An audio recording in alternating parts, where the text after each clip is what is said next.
populations. They're complex populations. And the only way to do that is to leverage technology, because that's all telemedicine is. It's leveraging technology to extend healthcare remotely. And tell me, what kind of a footprint are you hoping to make on the industry? Well, we already made a footprint, Okay, tell me about right? So we can confidently say we are managing the largest remote patient monitoring programs in the country. We are working with Humana, Mayo Clinic, Cleveland Clinic, Renown, some ACO customers as well.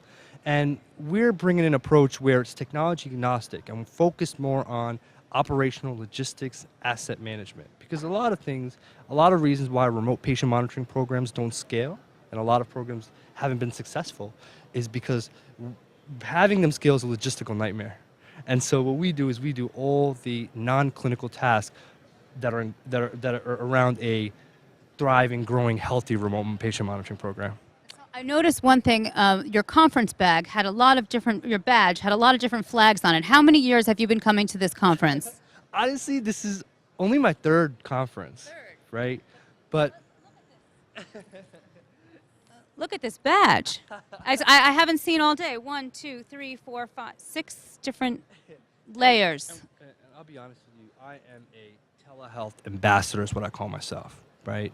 I am in love with this field, and I've only been in the field for 3 years, but I can say I've accomplished a lot because telehealth has a chance to do so good. So I'll tell you a couple of accomplishments for me in the last 2 years. I live in South Florida. In our Florida work groups, we recently passed Florida legislation in regards to telehealth policy. What was that legislation? It really, around the states, you hear a lot of reimbursement issues and policy issues. So we're one of the states that, although we were pioneers in telemedicine, we are way behind in telemedicine policy, reimbursement more importantly.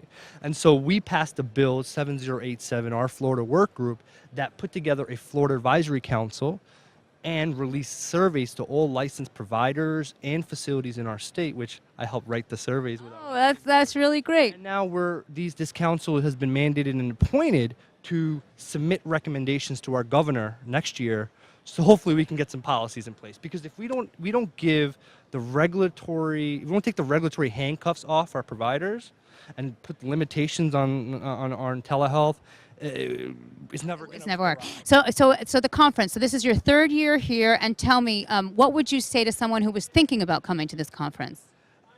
I would say learn, right? Come and learn the industry. Hear people that are paving the way. I've traveled the country. I'm also a contributing editor with Telemedicine Magazine, and so I've traveled the country over the years. And I'm talking to folks and the people that are speaking here, these people are trailblazing individuals because telemedicine and managing remote sites and all this stuff, this is not being taught in school.